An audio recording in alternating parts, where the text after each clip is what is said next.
Hi there, and welcome back to the Sprinkle Factory. I'm Tony, and today I'm excited to get to share with you how to set up and calibrate your Sprinkle Tray XL.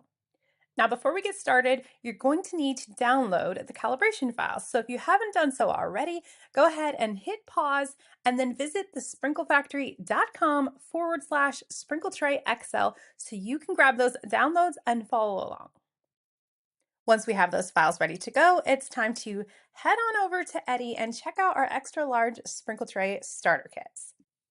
Of course, we have our extra large sprinkle tray here, but on top you're going to find we have our extra large silicone mat. Now, as always, our mats have two sides, one being shiny and one being matte. So don't forget that the shiny side always goes down to help stick to the tray and the matte side up to protect your cookies and keep them from moving. And of course, on the back here, we have our magnetic tongue cover with spacer sheet, which has been upgraded for this tray to give it a little extra strength. And this, of course, allows us to magnetically connect with Eddie, but also print in different locations on the tray.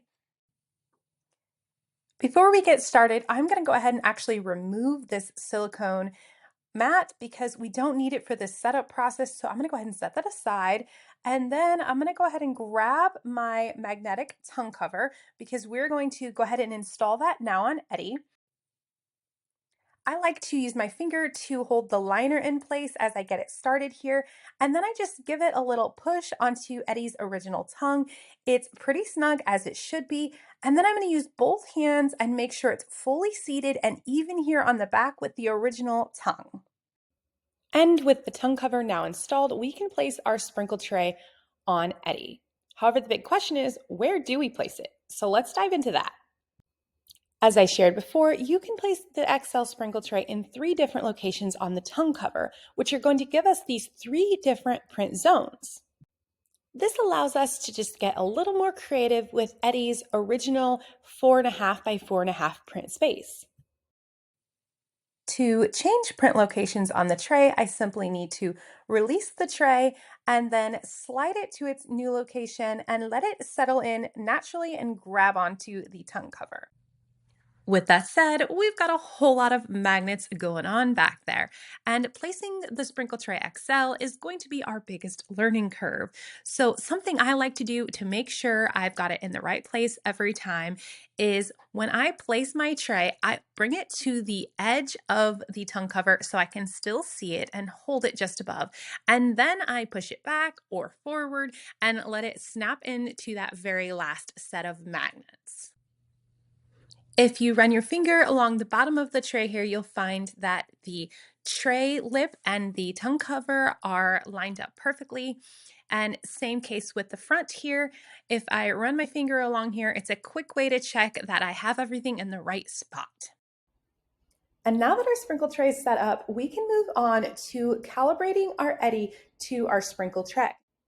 We're going to do this by printing a series of calibration images and then making adjustments within the Eddie config to our offsets. Our end goal here is for your print to look just like you see it on screen here, with the smaller pink box nice and even across the front line of the sprinkle tray and the smaller horizontal line centered on the tray with no gaps on either side. Although the process is the same, it does look a little different than our original sprinkle tray calibration, but no worries, we're going to walk you through it, so let's get started. And over here on my desktop, I have my calibration files pulled up in preview as well as the Eddie config ready to go. Before I print though, I want to go ahead and go into the Advanced tab here and double check that cookie centering scan is turned off. Otherwise, this process will not work. With that turned off, we can go ahead and print our first step here, which is this image with the pink squares and the plus or minuses on the center of the tray. Because I'm on a Mac, I'm just going to hit File and Print. And then I just need to make sure my settings are okay here. So my paper size is going to be 4.5 by 4.5. I'm going to deselect auto rotate here.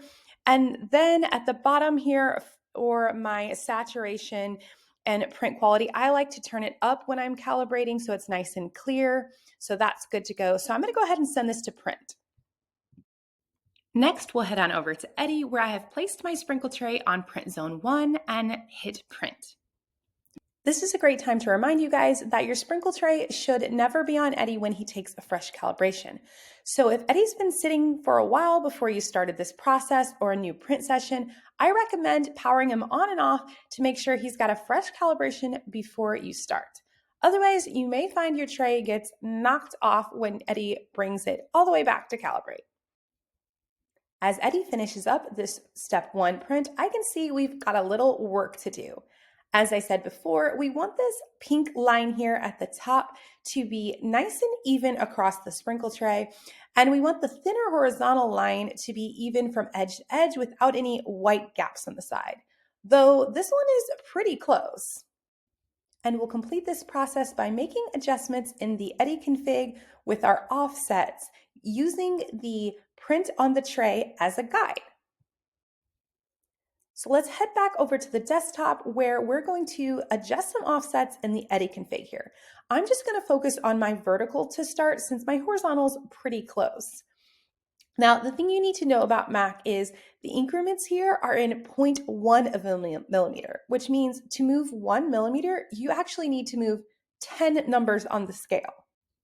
For example, looking at my tray, I want to move approximately 2 millimeters in the positive vertical direction to the back of the tray. So I'm changing it here to 20 to move that 2 millimeters.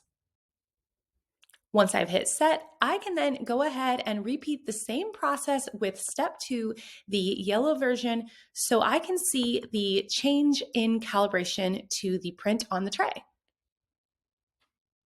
Same settings here, so nothing different. Let's go ahead and send this to Eddie. And if you're wondering what the little circle is on this calibration print, that is just a helpful little guide so you can confirm that the print has changed. Sometimes we're making such small shifts or it's off the tray so far, it's hard to see if our calibration's actually changed. As you can see here, ours definitely moved in the right direction, but I think we can do a little more. I think I can pull that back in the positive direction and get that even just a little more. In person, it's a little bit easier to see. I think I need my print to move only about maybe a 0.5 millimeter. So I'm going to go ahead and increase my vertical offset by another 5, bringing it to 58. I think that'll do. Again, I'm not focused on my horizontal just yet. So I'm going to hit set, and then I'm going to send my third print, which is this blue file, to Eddie in the same exact process once again. If you feel comfortable adjusting both your horizontal and your vertical at the same time, go ahead and do so. It will speed up the process, but to keep things simpler here, I've done one at a time. Now I can already tell that this looks pretty good. This blueprint is really nice and even with the front of the tray. And I think I can go ahead and make a very small adjustment though to the horizontal. You can see it a little here with the blue on the right side. There's a little bit white left on the tray. So let's go ahead and make that adjustment and print one more time. It looks like I need a little more than 0.5 millimeter of an adjustment in the negative direction on the tray. So I'm going to subtract about 8 units here on this horizontal, which would bring me to -4. Once I've set this, I can go ahead and print my final calibration step here to check that horizontal print. I'm feeling pretty confident about our calibration of this process. If you feel that you still have more adjustments to do, feel free to rinse off and dry your tray at this point and start back over with step 1 so you can get a better feel for the calibration process. Now, in person here, this looks pretty good. Our vertical, as we already knew, is right across the front of the tray, and we've gotten rid of that gap here on the right side with this last print. And I'm going to go ahead and rinse off my sprinkle tray and print the last step once more, just so I can make sure that it's exactly where I want it and it's nice and clear. Once our Eddie print head is calibrated to our sprinkle tray XL, we can start to have some fun with those 3 different print zones. Be sure to check out our different video tutorials for ideas on how you can use your XL tray. Until next time.